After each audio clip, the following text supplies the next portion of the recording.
AFT Hindi 17 जुलाई। नशा करने के सपनों का उपयोग करना। क्या इस बात को हम पूरी तरह स्वीकार करते हैं कि हमारी नशे को रोकने की या नियंत्रण में लाने की हर एक कोशिश असफल रही? बेसिक टेस्ट पृष्ठ 18। एक अंधेरा कमरा, आपके माथे पर ठंडा पसीना, तेजी से धड़कता आपका दिल। आप अपनी आंखें खोलते हैं यह सोचते हुए कि निश्चित ही आपने अपना सारा क्लीन समय नशा करके गंवा दिया है। आपने कुछ क्षण पहले नशा करने का एक सपना देखा है और सब कुछ वैसा ही है।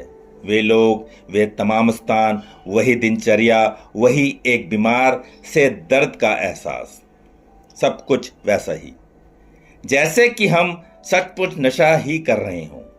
और यह समझने के लिए आपको कुछ पल लगते हैं कि ये केवल एक बुरा सपना था जो वस्तुतः कभी घटा ही नहीं। धीरे धीरे आप शांत होकर फिर से सो जाते हैं। अगली सुबह आप उठते हैं तो यह समय है जांचने का कि पिछली रात क्या हुआ था। पिछली रात तो आपने नशा किया ही नहीं था, लेकिन आज आप नशे के कितना करीब हैं? क्या अभी भी नशे को वश में करने की अपनी क्षमता के बारे में कोई भ्रम बाकी है? बिना किसी शक के क्या आप कह सकते हैं कि अगर आप पहला नशा लेंगे तो क्या होगा?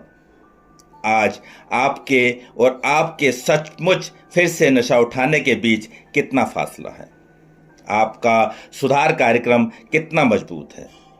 अपने स्पॉन्सर, अपने होम ग्रुप के और अपनी उस शक्ति से आपके संबंध कितने मजबूत हैं? नशा करने के सपने जरूरी नहीं हैं, यह दिखाते हैं कि हमारे कार्यक्रम में कोई कमी है, क्योंकि एक ड्रग एडिक्ट के लिए इस प्रकार के नशे के सपने देखना एकदम स्वाभाविक है।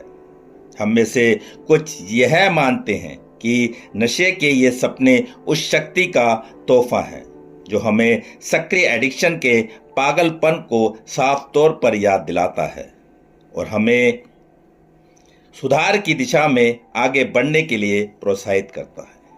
इस दृष्टि से देखने पर नशा करने के सपने के लिए आभारी होते हैं। वे कितने डरावने होते हैं, उतने ही हमारे लिए वरदान भी सिद्ध हो सकते हैं, बशर्ते हम उन्हें अपने सुधार को मजबूत करने में उनका इस्तेमाल करें।